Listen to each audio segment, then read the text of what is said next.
If you claim to be a lover of cinema, there's a high probability you have watched either this match cut or this dissolve or this jump cut. And while these are excellent examples of a story's time and space being played with, have you seen a filmmaker who can make a transition happen inside the very mind of a character? Here's a scene from a film that comes really close to pulling this off. Our scene begins with a man called Fred wandering into the dark corners of his home. He eventually looks at himself in the mirror. His wife calls out for him. Fred? And then we see a double shadow roaming around his hall. Slowly and deviously, Fred Madison walks into the camera, his head eclipsing our perspective to black, until the camera finally pulls back to reveal the screen of his television. What happens in between, when we are shown a pitch black frame, is what turns out to be a chilling story.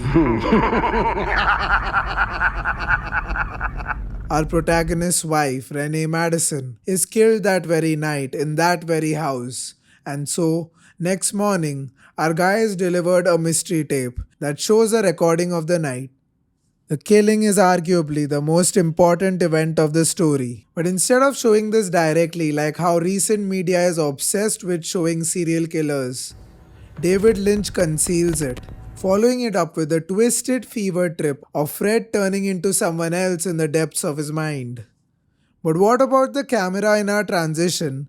It is not a coincidence that until this point in the film, an invisible VHS camera has been haunting the residence a couple of times, giving us the feeling that Fred gradually walking into our camera is some sort of uncanny fusion that takes place that night.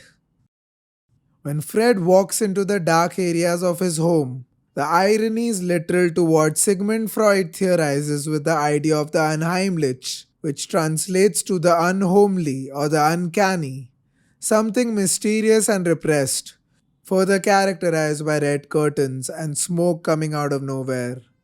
For Fred, his own home has become a great mystery, and when this terrible murder takes place, it is similarly repressed and concealed by a transition. The camera returns later in the hands of the mystery man, when Fred is seen wandering in the lost highway, and it once again tortures him, threatening to show him the uncanny truth. But this camera ends up being pulled out of the screen of his television, the place where he and his wife previously watched eerie tapes of the residence. Going further back into that night, we see Fred searching for the mystery man who picked up his phone from the party, but instead of the man, who does he find? Himself in front of the mirror. Next day, we see Fred looking at himself again.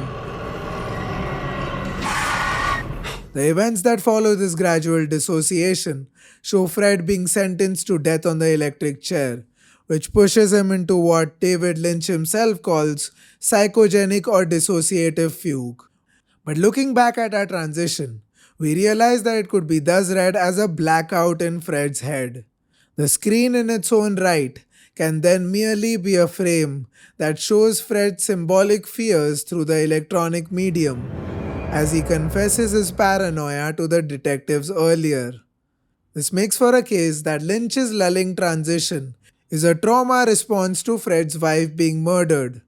The irony here is that a transition we could otherwise interpret as peaceful sleep, jumping from night to day, is exactly the opposite, the symptom of a deeply troubled psyche.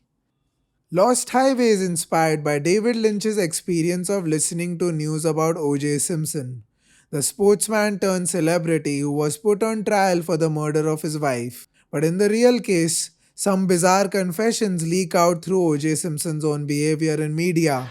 As things got heated, I just remember Nicole fell and hurt herself. And this guy kind of got into a karate thing. And I said, well, you think you can kick my ass? And I remember I grabbed a knife. I do remember that portion, taking a knife from Charlie.